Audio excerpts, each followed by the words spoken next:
Welcome back to our channel, where we uncover the most gripping true crime stories from around the world. Today we delve deeper into the chilling case of Isabella Guzman. TikTok has an uncanny ability to resurrect old trends and turn them into memes. From 2000 songs to the resurgence of Twilight. This phenomenon also brought attention to Isabella Guzman, an 18-year-old convicted of murdering her mother in 2013. Videos from her trial gained popularity on TikTok as users duetted them and mocked her bizarre courtroom behaviour. However, beneath these strange videos lies a gruesome real-life murder that is disturbing to see trivialised on social media. In this documentary, we will delve into Isabella Guzman's case and how her actions during the trial led to her unexpected TikTok fame years later.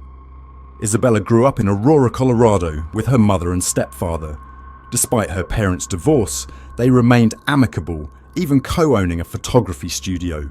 Her mother, Yan Hoy, was known for her hard work, often putting in 12-hour days to support the family.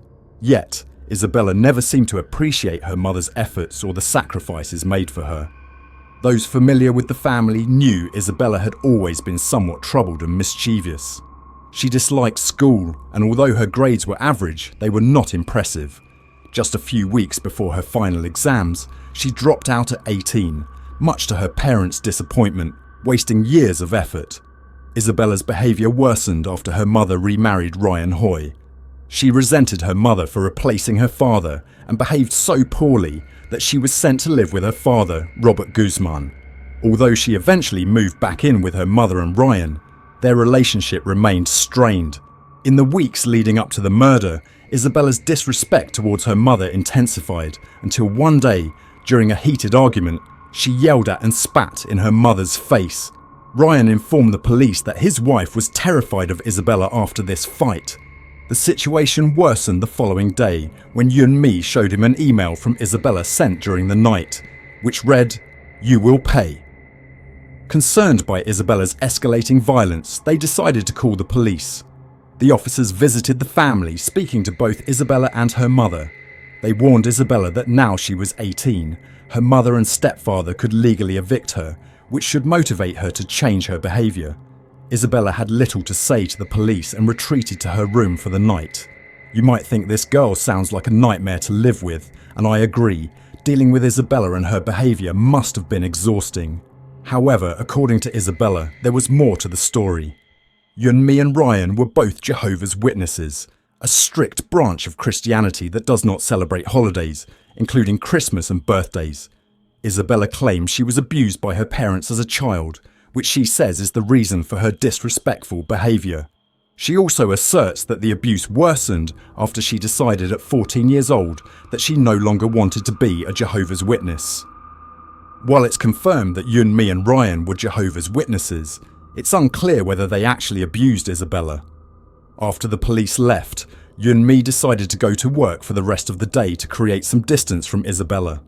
Ryan stayed home with his stepdaughter, who remained in her room until about 8:30 that evening. Yun Mi returned home from work at 9:30 p.m. and told her husband she was going to take a shower when she went upstairs. Ryan stayed in the living room, watching TV and eating the McDonald's she brought home for him. Just a few minutes later, he heard thumping and banging coming from the upstairs bathroom, along with Yun Mi calling out for him. "Ryan! Ryan!" When he went to check, he saw Isabella in the bathroom with her mum before she slammed the door in his face. Ryan tried desperately to get into the bathroom, but Isabella had locked the door. Realising his wife was in danger, he ran to get his cell phone and called the police.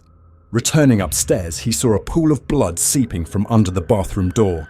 Yun Mi had stopped screaming and he heard her last words, Jehovah, their name for God. What happened next was like a scene from a horror movie. Isabella opened the bathroom door, holding a knife and covered in blood. She calmly walked past Ryan as if he wasn't even there and left the house. It was clear Yun Mi was dead when Ryan finally got into the bathroom, but he still tried to perform CPR until emergency services arrived. Yun Mi was pronounced dead at the scene. She'd been stabbed a total of 79 times all over her face and neck. There was also a baseball bat in the bathroom. It appeared as though Isabella may have used it to harm her mum, either before or after stabbing her. When the authorities and medical personnel arrived, Isabella had disappeared, causing concern among everyone as she had left with the murder weapon.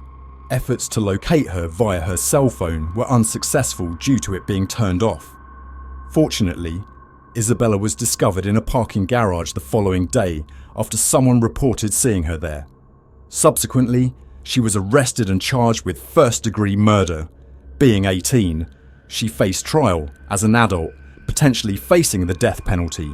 However, the situation took a surprising turn during the trial when it was revealed that Isabella had been diagnosed with schizophrenia, a mental disorder characterized by hallucinations and delusions. According to the doctor, Isabella believed she was killing a woman named Cecilia to save the world, not her own mother. This evidence allowed Isabella to plead innocent by reason of insanity, meaning she was so mentally unwell at the time of the crime that she couldn't distinguish right from wrong. The court accepted her plea, which is rare, and she was sent to a psychiatric hospital for treatment. Now, let's discuss what turned this 8-year-old case into a viral trend on TikTok. Do you remember the song Sweet But Psycho by Ava Max? When it was released in 2018, it quickly became popular, not only because it was catchy, but also due to its controversial lyrics. Ava Max was criticised for glamorising mental illness by suggesting it's acceptable to be psycho as long as you're sweet. Some TikTok users started applying the song's message to Isabella during her trial. Isabella's unusual behaviour, now understood as a result of untreated schizophrenia, was highlighted in these trends. Often, Isabella would stare directly at the courtroom cameras and make faces, appearing as if she was enjoying her own trial. People began taking clips of her expressions and overlaying them with the song Sweet But Psycho. This trend divided TikTok users. Some viewed it as harmless, appreciating Isabella's appearance while condemning her actions. However, many others criticised the trend for seemingly overlooking Isabella's crime due to her looks and for mocking her behaviour during a time of mental illness, thereby perpetuating stigma around mental health issues. This led to significant backlash, particularly on Twitter, now called X, against those making such videos, and the trend eventually faded away.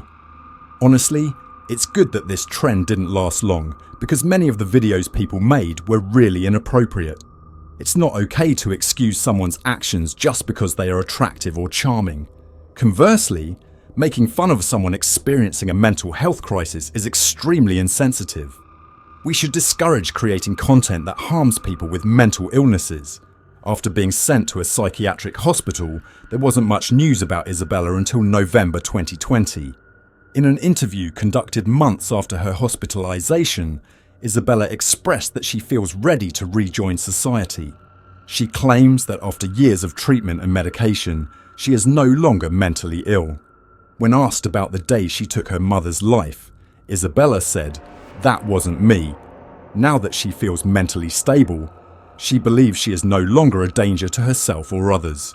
Additionally, Isabella wants to leave the hospital because she reported being assaulted 3 times by a hospital employee and tried to have him arrested and held accountable.